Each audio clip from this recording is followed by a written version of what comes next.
Hello, everyone, and welcome back to the podcast. My oh my, that was some episode of AEW Dynamite. Thanks for joining me on the podcast this evening as I adjust my camera a bit, but nonetheless, that was a fun episode of AEW Dynamite. We got three interesting quarterfinal matchups in the Hart tournament, both from the men and the women's side. Of course, the as we gear more towards Double or Nothing, which takes place in a few weeks, but good stuff here on Dynamite. We had a very odd contract signing between MJF and Wardlow, but very fun, which ultimately ended with a chaotic and crazy main event between Jeff Hardy and Darby Allin, with an outcome that was a bit surprising, I would say, to some, but still a fun main event and crazy, just crazy madness, if you even want to say it. But yeah, but before we get into the show, let's go into it. Thank you for joining me. If you're new to the podcast and if you want to see more sport or pro wrestling reviews on the channel, you can find them on the homepage. Click the description. Take you to all my pro wrestling reviews, AEW, Dynamite, and Rampage related, Battle of the Belts, pay-per-views, etc. But nonetheless, thank you, and let's get into it, shall we? First, before I get into the review, I will say, because I didn't chime into it last week, but I will chime about it a little bit. Sue Grayson, formerly of the Dark Order with Evil Uno, so John Silver's faced CM Punk on Dynamite, and it felt a bit, I would say, mixed bag, because those fans, those obviously that look online and read stuff, you'll know that Sue Grayson, formerly of the Dark Order, is now officially done with AEW. His contract expired.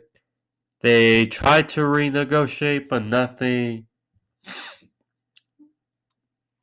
came close, or I would say came packed. So Sue Grayson no longer a part of AEW. And, it's just the nature of the realm,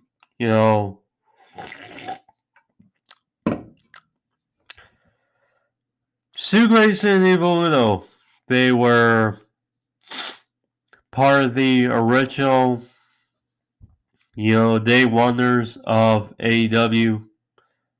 I think Uno's probably still there, I think, with AEW, because I just saw Grace's contract, but Grace and Uno were a very fun tag team. Just underrated. You can tell AEW was high on them from the get-go. It's just the gimmick and all was not soothing well with the audience. And then once they went away from the gimmick, but still chimed in, with Silvers and Reynolds and the very core of the Dark Order, then people were more good with it. And then, Brody Lee made the Dark Order feel much of a threat. And then obviously Brody's passing. And then Heyman, he has been affiliated with the Dark Order. Now with fans back, the Dark Order has been popular, but of course now the tag team division in AEW is much more built, much deeper, and it's just unfortunate because they were one of my favorite tag teams, but yeah, Stu Grayson no longer a part of AEW. Now he can still come back, but it's just a little unfortunate.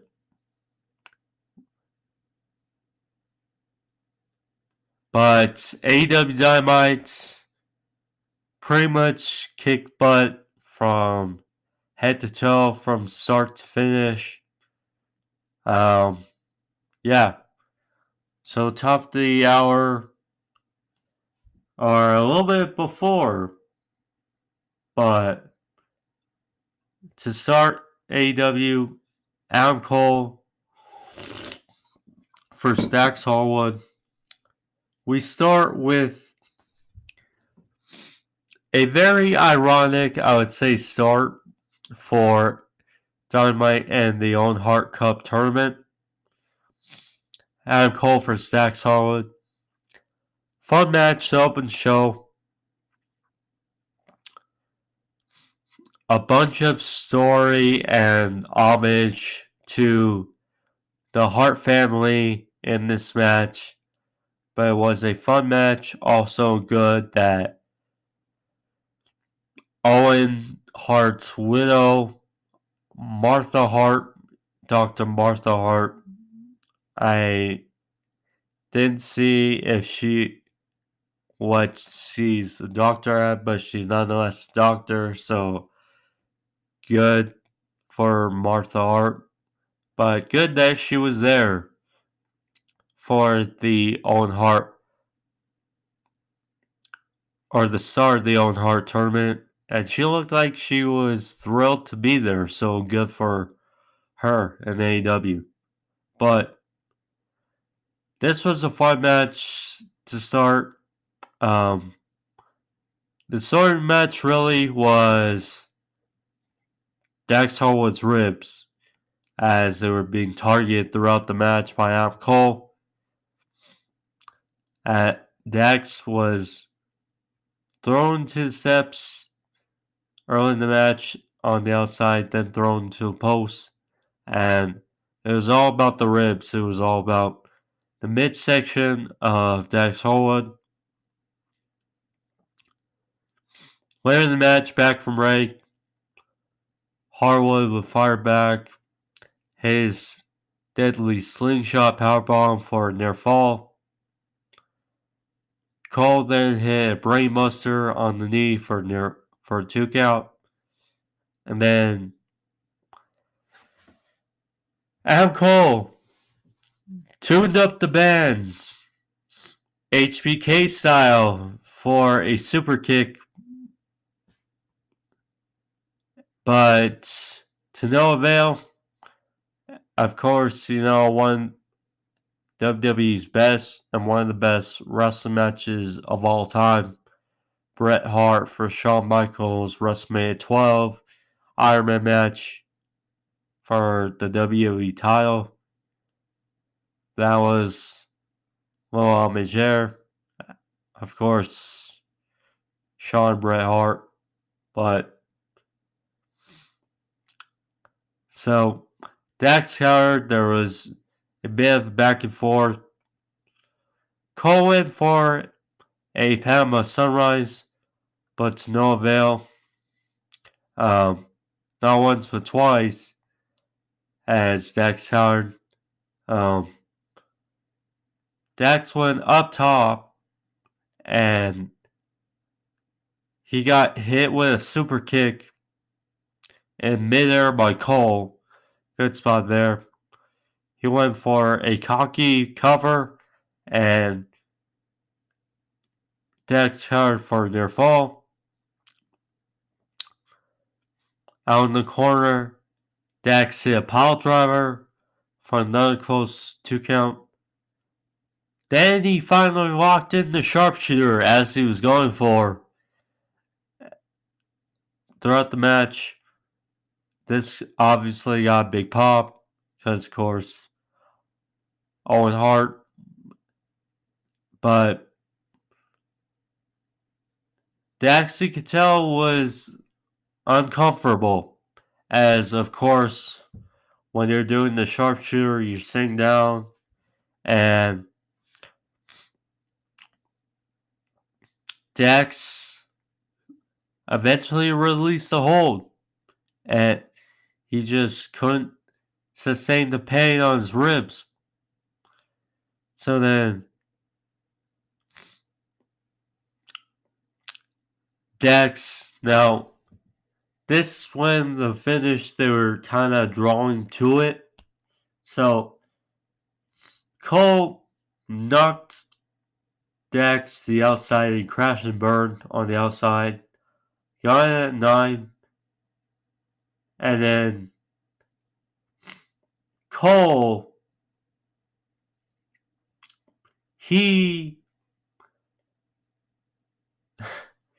spat in Holland's face and he locked in the sharpshooter in the middle of the ring.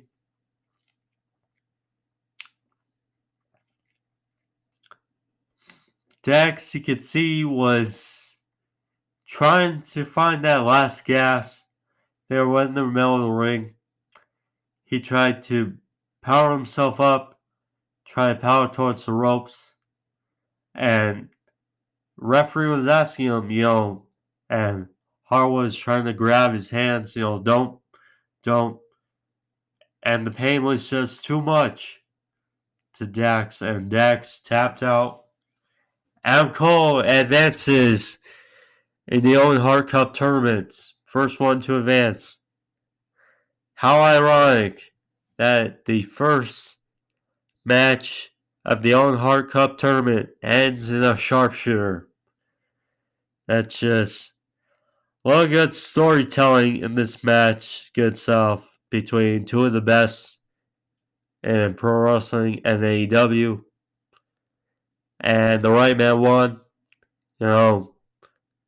Dax obviously is still in Ring of Honor and AAA Tag Team Champion. So there's that. But Adam Cole advances to face the winner of a crazy demolition derby of Darby Allin and Jeff Hardy. So, Hangman Adam Page, he was out there. The world champion was on commentary for the match between CM Punk and Long Island's John Silvers of the Dark Order.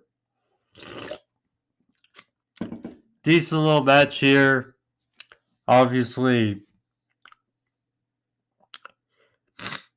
the opener was fun, and this, the Long Island crowd was hot all night, so good stuff for them. This match, was decent, but not as still kind of a come down match for Adam Cole and Dax, but still good stuff. So out of the blue, John Silver's lays in some big shots You know, he landed some kicks, hit a brainbuster on Punk for a near fall. Then he hit a tornado DT, although he almost slipped on the middle rope. Punk fired back with some offense. He hit the lariat along with the rising knee in the corner.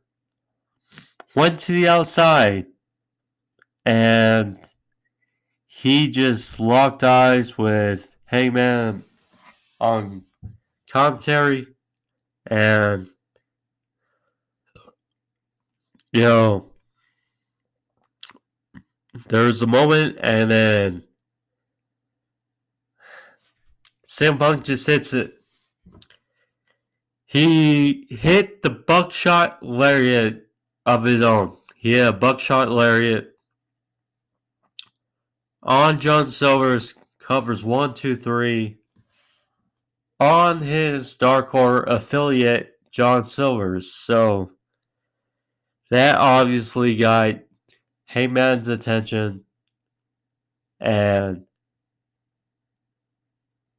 Heyman rushed to the ring.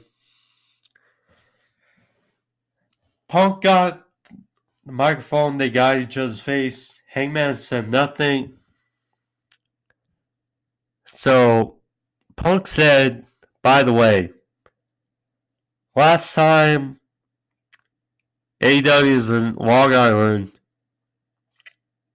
CM Punk talked trash about the New York Islanders, the hockey team for New York. And how so? This time, was he going to top himself? He was serenaded with booze on stage, so he decided to cut out his music, rein the booze, and he was wearing a John Tavares jersey. John Tavares once played for the New York Islanders, is now a Toronto Maple Leaf. So that obviously amplified the heat from the crowd. And, you know, CM Punk is the villain of MJF. So, yes, people, an average fan may be confused as to why CM Punk was getting booed this much in Long Island. It's just the crowd doesn't forgive. It doesn't forgive or forget, and that's what happened. Good stuff there. After match, so Punk said on the microphone, or said that Hangman was taking this match a bit personal and Hangman said that he was going to destroy Punk. And Punk said one way or another, whether conscious or not, had Double or Nothing, you're going to shake my hand. And he asked himself in the mirror, you know, are you a good guy or not? Are you the champ? And Punk said yes. So then he offered up his hand to Hangman. Hangman just looks down and he flips off Punk in his face. Then he storms off. It's going to be a fun ride come May 29th, and here for it.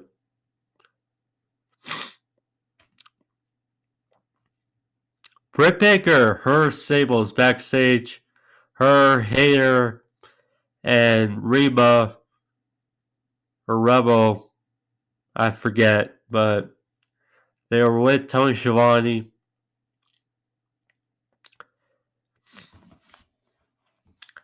Britt talked about storms. She said, Or first, she talked about the conspiracies with AEW as to why she has to face a Joker in the tournament. But she said that's fine. And she said that Toni Storm has to worry about the beautiful woman known as Jamie Hayter. She talked about Storm said that there's going to be Hayter on the forecast for the Storm, and the Storm will end. And Tony Schiavone brought it up because the bracket was designed that way. You know, what if? Because if they both won their quarterfinal matchups, they would face each other in the semifinals. Well, Britt said, don't worry about that. Or Hayter actually said that, but Britt said, if it does happen, then the right woman will win. There was that. Danhausen. For everyone who loves Danhausen, he went one-on-one with Toni, and this was as short as it could be. You know, for people who had not seen Danhausen wrestle, but were hoping they would see him wrestle a bit for Toni. This wasn't, and I've seen Danhausen wrestle. He's okay in the ring, but obviously, if you were hoping for a Danhausen match, this did not really happen. But what happened after was very telling. So Danhausen made his entrance. He did not come with a jar of teeth. I will say that. He came out to ring. Toni Nese did not get an entrance. He and Mark Sterling, they were in the ring. And Mark Sterling had a jersey that said Premier Athlete. Short and simple. Danhausen looked like he was going to curse Nese, but Sterling distracted Danhausen. Nese got on the attack,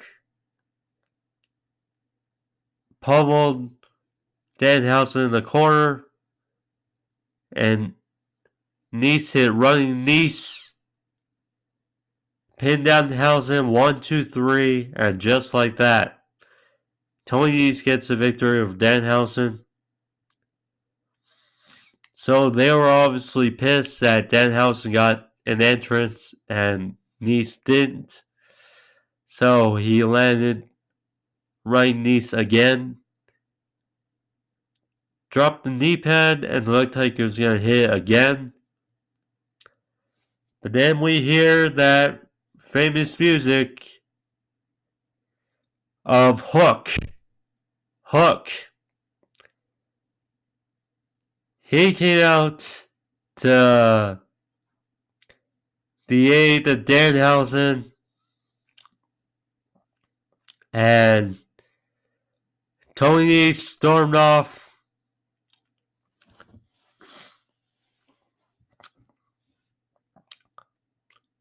Danhausen looked pretty much out of it. I mean, could say surprised, but considering he's been trying to get the appreciation or partnership of Hook, he wouldn't be too surprised. But Danhausen got to his feet, offered up his hand to Hook, and Hook shook his hand and stormed off. So it looks like Hookhausen is probably a thing now between Hook and Danhausen. Ay, ay, ay. They actually made a match later in the show for the buy-in for Double or Nothing. Danhausen and Hook versus Toni and Mark Sterling in Vegas. So that's gonna be a fun little doozy for the buy-in, I will say.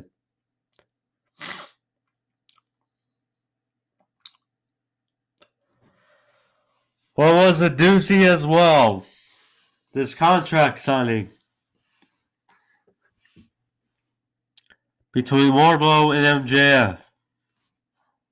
Wardlow came out and there was a bunch of security guards and there were some balloons in the ring because MJF, Long Island. MJF came out to a glorious reception wearing a New York Islanders jersey. He was fist bumping fans, took pose with some fans. I mean, just bizarre MJF. But it's Long Island. It's Long Island. So MJF was out there. Crowd loved him. You know, this was just a bizarre contract signing. So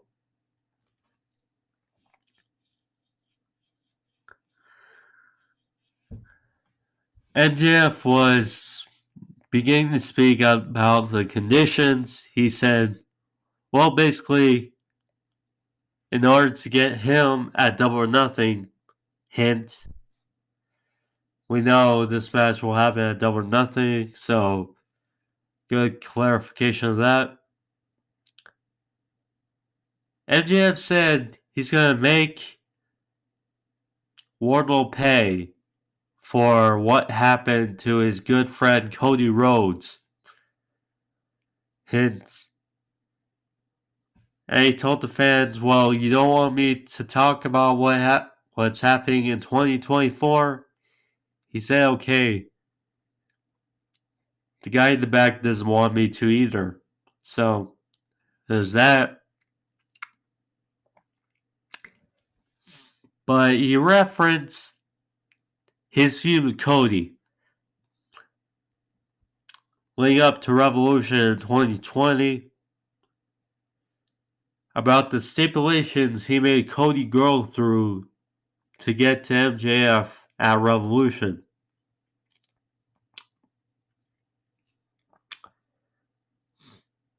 So, he said to the crowd, this was hilarious. He told the crowd, he said, no, I want you guys to make the biggest boo ever in pro wrestling when Wardlow was about to speak. And he was just winking and winking and winking. And he said, no, I don't want you to get up out of your seats and make a run for it when Wardlow speaks.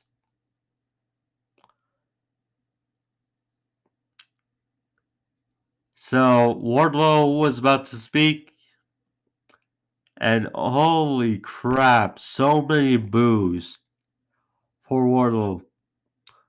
I mean, what made this more bizarre is Wardlow's been getting these great reactions the last number of weeks.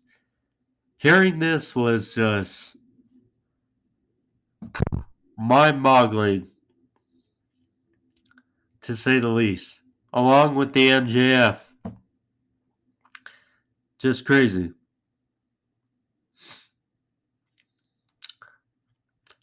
So then MJF talked to the crowd saying, "Oh, let's not let him sink again." So he said, similarly to what happened with Cody, he said he will whip Wardlow with his belt, not once, and then, like with, got a bunch of one chants, and, that's funny. So it's rattle off one after the other. In between, the crowd would say, "What?" Not one, "What?" Not two, "What?" He got all the way up to 9, and then he said, "Spears," because Shawn Spears is there. And he asked Spears, and this got a great reaction as well. He asked Spears, "How many times will I whip Wardlow?" And Spears, his whole 10 gesture, and Wardlow's face, or his former 10 gesture. And he also said, well,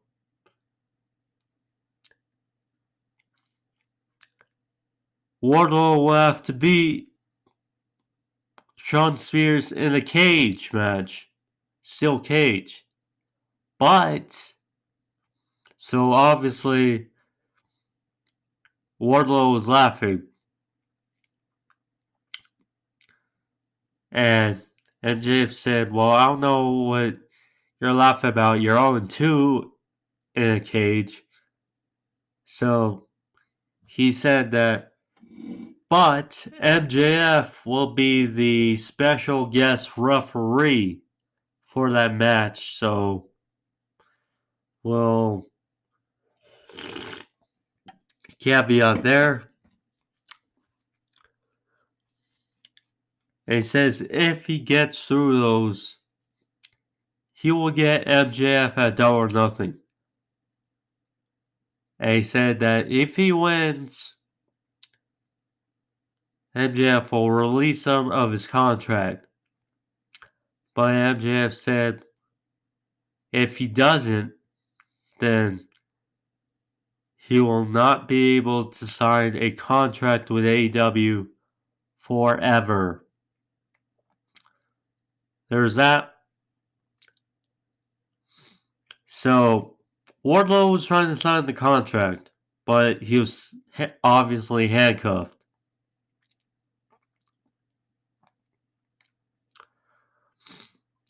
So, he was having difficulties, signing the contract. So he said, well, I can't sign it, so MJF ordered a security guard to take off the handcuffs. So he took off the cuffs. Wardlow signed. MJF said, well, okay, put him back on and take him to the back. We knew where this was headed. Wardlow does not oblige.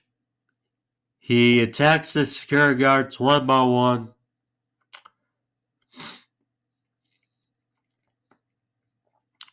He decks Shawn Spears, who MJF was hiding behind. Looked like he was going to powerbomb MJF, but Mark Sterling got from behind in a rear naked choke, and MJF hightails it. But what happened to the table in the middle of the ring? Wardlow sets up the table, powerbombs Mark Sterling right through the table, and a signed, sealed MJF will have to face Wardlow after these conditions at Double or Nothing. Should be interesting. And next week, we'll get the lashings. MJF will whip Wardlow. Well, it's May 11th, so got 2 weeks. Yeah, 2 weeks of AEW. So next week will be the lashings, and then on the 25th will be the cage match. So there's that. And guarantee MJF versus Wardlow, and should be fun. Should be fun. Samoa Joe, Sanjay Dutt did some pre-taped backstage promos.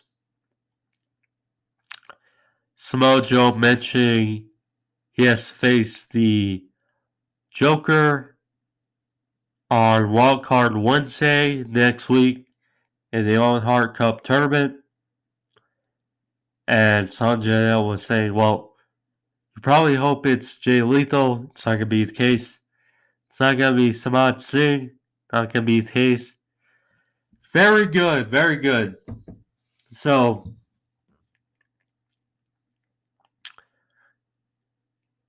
it just seems like they're going to cost Samoa Joe his quarterfinal matchup next week. And we'll get Samoa Joe for Jay Lethal at Double or Nothing, which should be a fun match. But, yeah, pretty much there. So curious to see who will be the Joker next week. Probably Claudio, aka Cesaro, or Miro. But should be fun either way.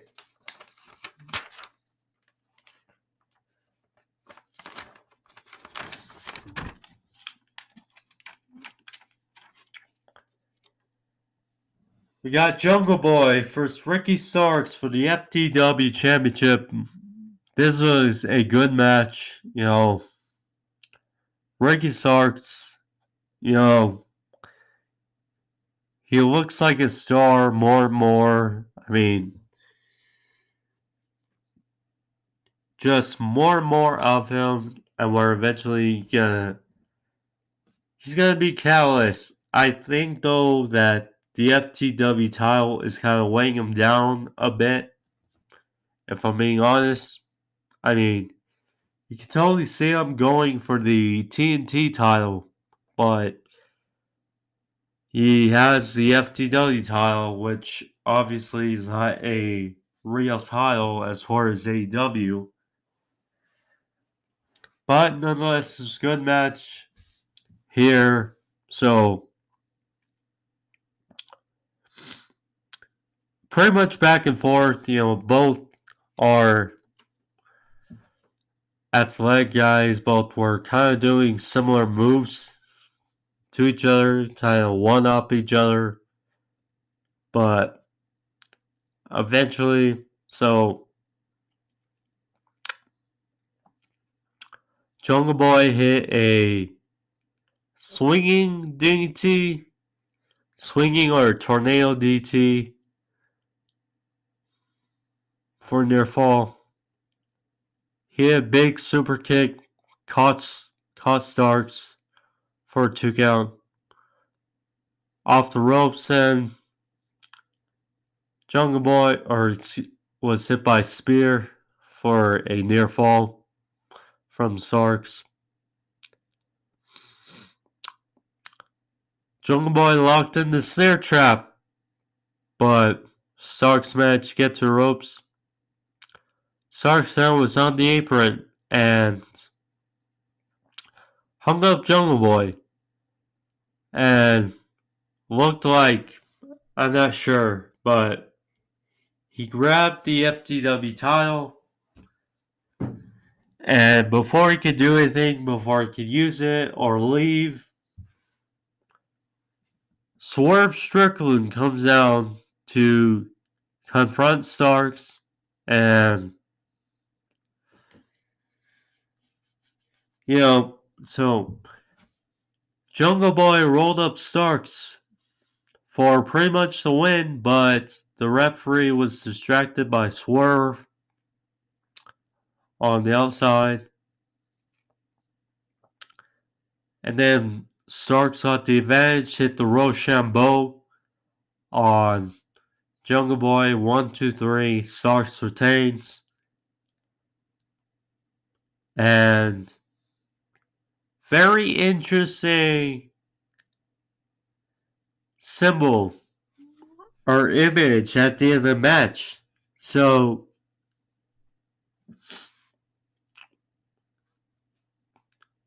Christian Cage and Luchasaurus, they were out there to confront Jungle Boy. Christian was mad at Swerve, bumped into him. That was a little bit something there.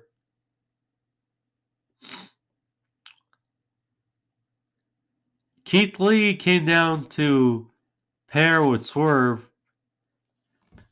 And so Swerve and Keith Lee, they were on the ramp.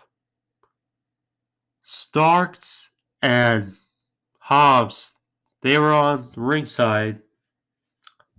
And in the ring, you had Chris Cage, Luchasaurus, and Jungle Boy. Pretty much, maybe it's foreshadowing that we get a triple threat tag team match for the tag team titles at Double or Nothing. Swerve, Keith Lee, Starks and Hobbs, and Jurassic Express. And we saw a little tease.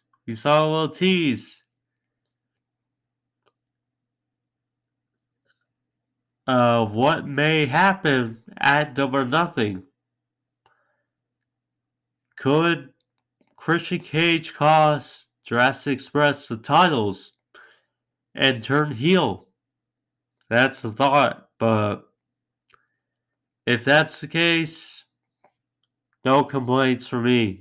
It would be a fun match for Double or Nothing.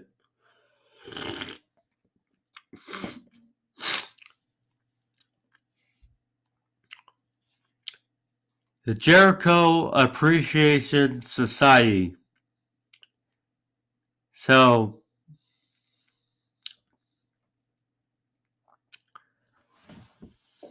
they said they took care of, did what they set out to do. They took care of Kingston. They took care of Santana Ortiz.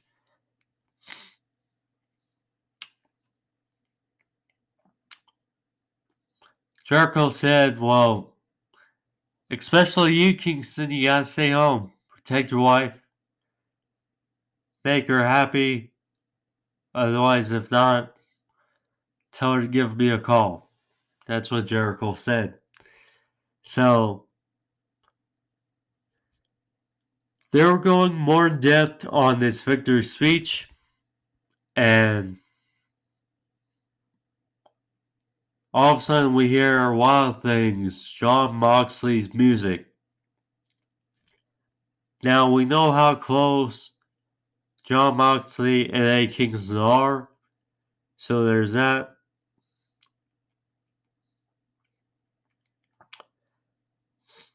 So Moxley came out at ringside. Jericho said, I'll give you one chance to walk away. We hear Brian Danielson. I pulled JR. Brian Danielson's music. He came out with William Regal and Wheeler Yuta. And Jericho was like, there's still 5-on-4. And then all of a sudden we see Eddie Kingston, Santana Ortiz show up on the apron behind Jericho Appreciation Society. and there's a big brawl between all parties. Jericho got a punch from William Regal, and there's that. Seen that many times between Regal and Jericho, but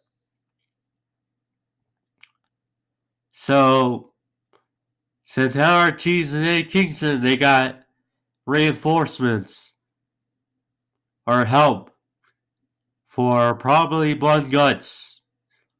Although it's a little uneven, because if you take out Regal,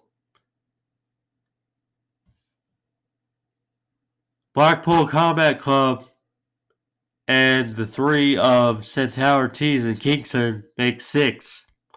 And there's 5 of JAS. So it's going to be interesting if they do decide to do this route for Blood and Guts. We got a hype package for Thunder Rosa for Serena Deeb. It's going to be a fun match. Thunder Rosa, Serena Deeb have been back and forth on the NWA Women's title. But now it's going to be a big fight feel for the AEW Women's title. So at Double or Nothing. So should be fun.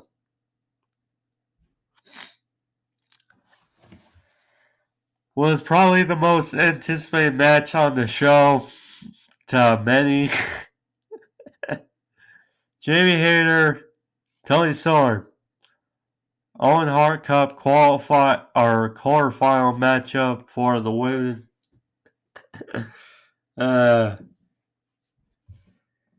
Funny, just funny. I mean, yes, 2 beautiful women, first time ever. But this kind of funny when you realize, okay, kind of understand what the hype is real about this match. But this match was pretty good. We know both ladies can really work. So, plus with the dynamic they talked about earlier, with possibly Jamie Hayter versus Britt Baker, kind of interesting. But that was kind of put to bed for now. So, they were fighting on the outside. Storm hit DT, which kind of took Hayter out for a bit. Back in ring, Storm hit a big crossbody for near fall. Then hit Hayter fired back with Uranagi backbreaker for a 2 count. Then, to make matters worse, Hayter hit Uranagi on the apron, which had to have sunk for Toni Storm. Then the finish match happened, so Hayter hit a superplex, and then she might have gone for a fisherman buster or something. That's just a thought. So she went for a something fisherman, but Storm counted to a cradle for near fall. Then they were exchanging roll-ups, and then all of a sudden Storm hits the Storm Zero pile driver on Hayter. 1, 2, 3. Toni Storm advances into the Owen Hart Cup tournament. Interesting there. She will face either Britt Baker or the Joker, which we'll find out next week on Wildcard Wednesday, who will be the Joker? There's a few names out there, but we'll see. Frankie Kazarian, he was confronted by Sammy Guevara, Ty Conti, everyone's favorite couple. Backstage, Sammy said, well, you can't trust anyone. It's not, or you can't trust him. He's not that same guy you teamed with. And Frankie said, I've been around enough to know who I can and cannot trust. Sammy said, I'll see you later. Kiss Ty, and they left. So there's that. Kazarian also said, your vlog sucks. So that got a little pop from the crowd. Friday's Rampage. So we got some interesting stuff there. So we got Riho versus Ruby Soho. Another quarterfinal matchup for the women for the Owen Hart Cup tournament. We hear from Jade Cargill and the Baddies. We got Scorpio Sky versus Frankie Kazarian for the TNT title. Next week, Wild Card Weekend. Very interesting. So we got Kyle O'Reilly versus Ray Phoenix in an Owen Hart Cup quarterfinal. The winner will face the winner of Samoa Joe versus the Joker, which will happen next week as well. Britt Baker versus the Joker as well. And then Adam Cole versus the next matchup versus Darby Allin and Jeff Hardy. He will face Jeff Hardy. This was a wild main event. Now, Jeff Hardy or Darby Allin said earlier in the show that why not they throw out the rules? That they just go out there and be who they are. Wild, chaotic. This match was very much that. I mean, these two just not giving care. This match was almost cringe to watch because of the spots that went down. Crazy. And this was a dream match, and it very much delivered. Although I did feel it was a bit rushed, and to be a quarterfinal for the Owen Hart Cup tournament, I was a little skeptical of the no rules part, but for Darby and Jeff Hardy, I can understand.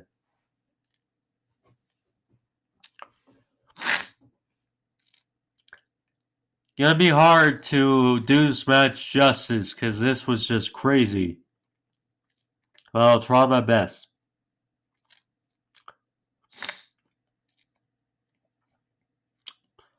So Darby hit his Suicida, knocked Jeff Hardy to the outside. Darby, so there's I don't know, 8 or 10 chairs set up on the outside facing each other. So clearly Darby had something on his mind. Darby then was slammed into the steps by Jeff.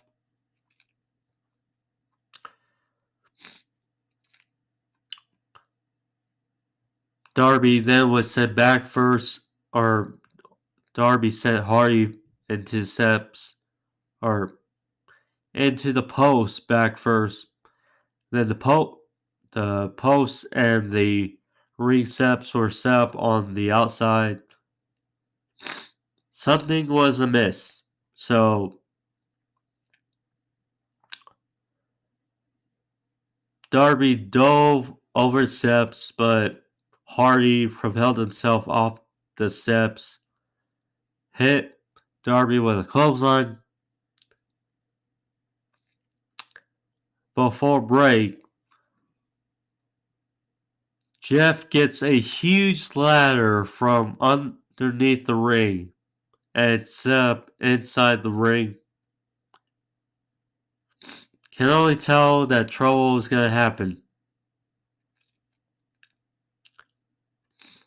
So then back from break, I hate too many commercial breaks, picture in picture, I will say that. Darby was on top or close to the top of this huge ladder. Darby hit a senton or swanton of his own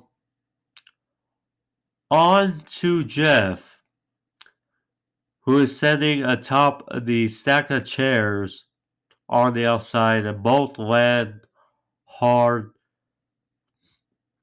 Jeff kinda caught Darby, but still they took a brunt of the steel chairs. I mean, just brutal.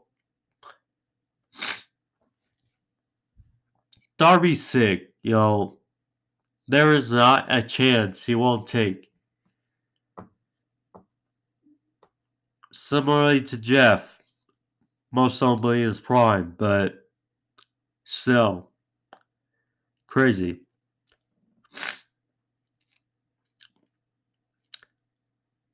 So Jeff was rolled back in the ring. Darby went for the coffin drop, but Jeff slid to the apron. Darby then said YOLO and went for a coffin drop on the apron, but he missed as Jeff moved out of the way.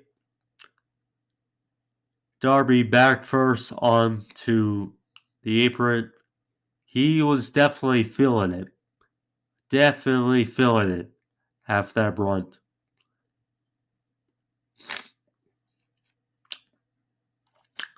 So the steps were set up on their side. So Jeff then put Darby on the side of the steel steps. Jeff then went for a swanton onto Darby on the side of the steps. He missed Darby, and boy oh boy, another spot you could feel as Jeff back first on the steps. He was rolled back in the ring. Darby hit the coffin drop. 1, 2, and then Jeff rolled up Darby with the crucifix counter. 1, 2, 3, and the ladder, the big ladder. It was right there, and Darby was kind of stuck because of the ladder. 1, 2, 3. Jeff Hardy advances over Darby Allin in the Owen Hart Cup tournament. Will face Adam Cole in the semifinals of the tournament. Oh boy. I did not expect Jeff to win. I thought Darby was going to win. And then we get Darby versus Cole. But Jeff versus Cole is fun. And we know they're kind of building this Young Bucks, possibly versus the Hardys matchup. So there's that there. So I can kind of understand. Plus, a couple weeks ago, Malachi Black called out Darby in a vignette. So perhaps that may be also why they did not go with Darby in this match here, but still, chaotic way to end to end the show what was a fun edition of Dynamite. Always around, but yeah, great show. Great show. And we'll see. We'll see. As next week's Dynamite Wildcard Wednesday. But nonetheless, that's the episode for you guys. Hope you guys enjoy it. If you did, click that like, leave a thumbs up. Of course, subscription is out there recorded as well. Click if you want to see more access to my videos. Help out on the channel. There's that. So thank you all. Rampage once again due to the NHL and the NBA playoffs. Different start time on Friday. But nonetheless, I catch up. Episode back on Saturday. Then back next week for Wildcard Wednesday of AEW Dynamite. But thank you all. Be safe. I'm Angel to love. Peace. See you next week. Or Saturday for AEW Rampage.